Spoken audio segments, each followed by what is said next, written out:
कवि कुमार विश्वास ने आचार्य प्रमोद कृष्णम की जमकर तारीफ की। उन्होंने कहा कि जब प्रमोद कृष्णम मेरे घर आते हैं तो मां उन्हें लाला कहकर बुलाती है और कल की पीठ का वैभव ऐसा हो जब भगवान पृथ्वी पर आए तो वो देखकर खुश हो जाएं।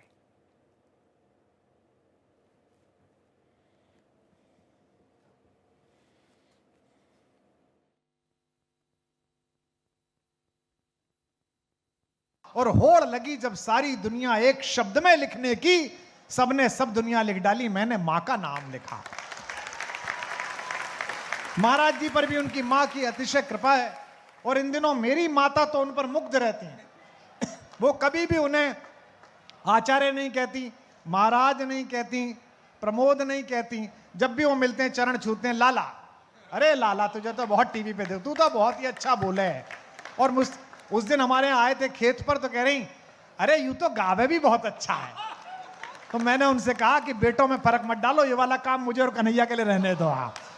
इन पर तो और काम नहीं है, तो पीठाधीश्वर भी हो गए, हम तो अभी भी गृहस्थ हैं, हमें तो बच्चों की शादी करनी है। देखो ये संकल्प सबका है, भगवान का आगमन है, उससे पहले यहाँ ऐसे वृक्ष लगाए जाएं, यहाँ ऐसे पक्षी लाकर छोड़े जाएं, यहाँ ऐसा गौवंश विकसित किया जाए, यहाँ ऐसा माहौल बना दिया जाए कि भगवान जब पृथ्वी पर आए और कल की पीठ का वैभव देखें, जब 85 फीट ऊंचे गर्भगृह के नीचे अपना स्थान देखें, तो जैसे अभी दीपावली पर आपकी बेटियों ने अल्पना बनाई और आपने बाहर आकर फोटो खींचकर फेसबुक पर लगाया कि बेटियों ने अल्पना बनाई, भगवान जब कल की पीठ का वैभव देखें, जब कल की अवतार के रूप में आए, तो मुस्कुराकर हमारी भारतेश्वरी माता पद्मा से ये कहें, बच्चों ने इंतजाम तो अच्छा किया है, बच्चों ने काम तो अच्छा किया। एक संसदीय भवन बनाकर अगर प्रधानमंत्री सम्मोहित हैं कि उनके कार्यकाल में इतना अद्भुत काम हुआ, एक महल बनाकर अगर राजवंशी सम्मोहित हैं कि यह हमारे परदादाओं ने बनाया था, तो राजाओं का राजा आ रहा है, सम्राटों का सम्राट उतर रहा है, हमारे दशावतारों की परंपरा का पूर्ण क्रम उतर रहा है। ऐसे में मेरी जिम्मेदारी नहीं है, आचार्य प्रमोद कृष्णम की जिम्मेदारी नहीं है, आचार्य महामंडलेश्वर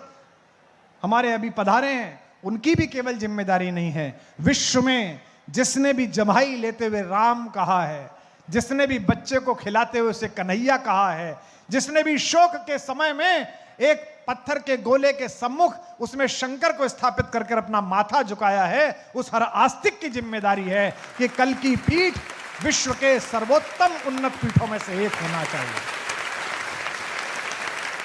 देखो 200 साल बाद, 300 साल बाद, ना तो तुम बच रहे ना मैं बच रहा, लेकिन इस बात का सौभाग्य अनुभव करते हुए पृथ्वी छोड़ना कि जहां भगवान आने वाले हैं वहां मैं गया था।